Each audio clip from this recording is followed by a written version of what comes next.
Hi guys, we're back with another book review. This one is a children's book, The Fascinating Animal Book for Kids, 500 Wild Facts by Ginger L. Clark. And I've bookmarked a few pages that we're going to look at. Just from looking at the cover, I really like it. It is colorful, it's got really nice pictures. It looks like an interesting book. So the first chapter is Magnificent Mammals, and I've bookmarked this page because I wanted to show you that it doesn't only tell you about the animals, but like right here, weird animal words. So 1, 2, 3, 4, 5 facts on these 2 pages, weird words that I guess most people are not going to automatically know, such as a baby platypus is called a puggle, P-U-G-G-L-E. So I thought this was neat instead of just, like, yeah, there's lots of pages where it has, you know, the pictures of the animals and it'll give a little fact about them.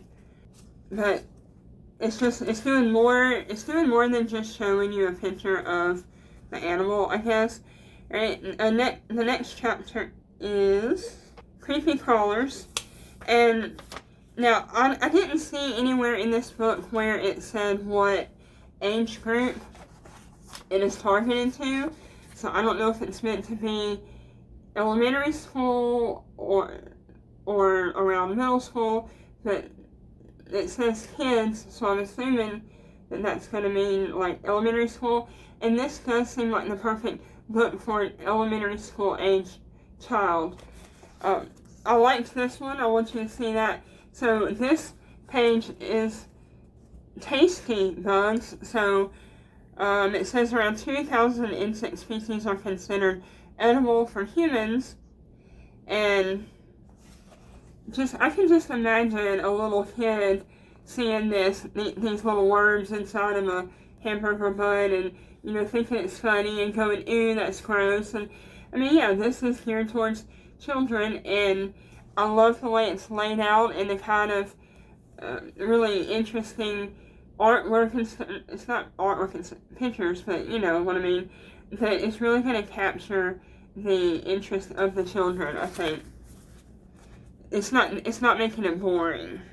And there's a pretty big section called Water World, and these are, of course, things that live in the water, not only in the seas, but also it's got quite a bit of freshwater animals in here as well. So that's a pretty big section because, of course, there's lots of different types of water animals. They're not going to be able to fit all of them into one book for sure.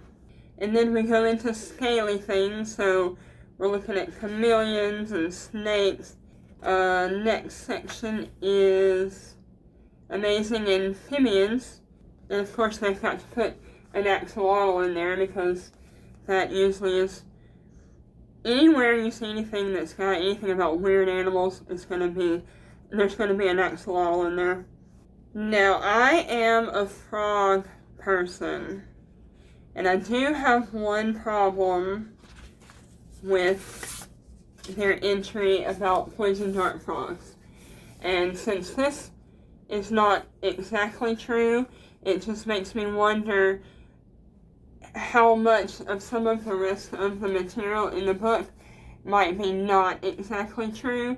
So I would definitely recommend, you know, not just using this book and saying that this is expert information, because see, doing this right here is misleading, and every time there's something about poison dart frogs, they always show the wrong one. Okay, they have some of their information right. They say there are more than 100 species of poison dart frogs, all brightly colored. That's true. It says the Amazon rainforest natives have been known to dip their blowgun dart tips in the frog's poison to instantly kill animals high in the trees. That's true. They did tip their darts with the poison and use that for hunting. However, the problem here is the only poison dart frog that is that poisonous is this one right here, and it says its poison can kill 10 people. That's true for that one frog, but it's showing this one up here as if this one is poisonous. This one type, is the kind that is extremely poisonous, and only if it is in the wild. About poison dart frogs, okay? They get their toxins from what they eat, and when you keep them in captivity, they're not eating that same diet that they're eating in the wild. So even this one, in captivity, is not going to kill you. Now this one in captivity might, if you touch it with your hands, could leave a little irritation. None of the other poison dart frogs will even do that much. You can walk up and catch this one, or any other one except that one, in the wild, and maybe at most get a mild skin irritation. Like I said, this one and all of the other species kept in captivity are not poisonous. This one's the only one in the wild that's poisonous, and it's because of the food that they eat and the way they process that food. I've grown these for many years. I know what I'm talking about when it comes to poison dart frogs.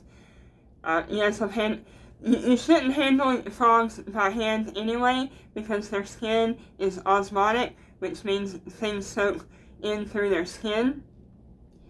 And so the frog's not going to hurt you, you're going to hurt the frog. So the innocent, little boy, little girl going out into the yard and catching the bullfrogs or the little spring peepers that will be on your glass, it's fun, I did it, all little kids do it, but chances are that frog's probably going to die after you've handled it, especially if your hands were dirty. So don't hold frogs because you're hurting them. You're not hurting yourself. You're not going to get a wart from a frog, anything like that. I mean, you wouldn't want to catch this little guy in the wild because, yes, it can kill you, but not any of the other poison dart frogs. And it really, really bothers me whenever I see anything in a book like this about poison dart frogs and they don't have their facts about it accurate. But they do have a lot of the facts accurate on this page, but again, I mean, that's just so misleading. And I noticed that they don't use they just use the common name, like golden poison dart frog. They don't use the actual scientific names for the animals in here. Alright, moving on. And then chapter 6 is Feathered Friends.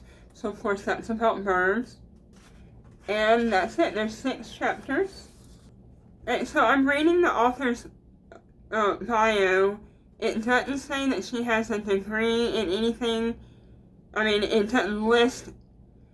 She doesn't list in her bio any kind of degree or credentials that she has. I don't know if she has a college education.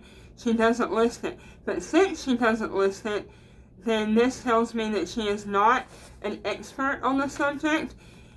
She says she loves being outdoors, hiking and kayaking, but she's also happy staying inside, reading and baking.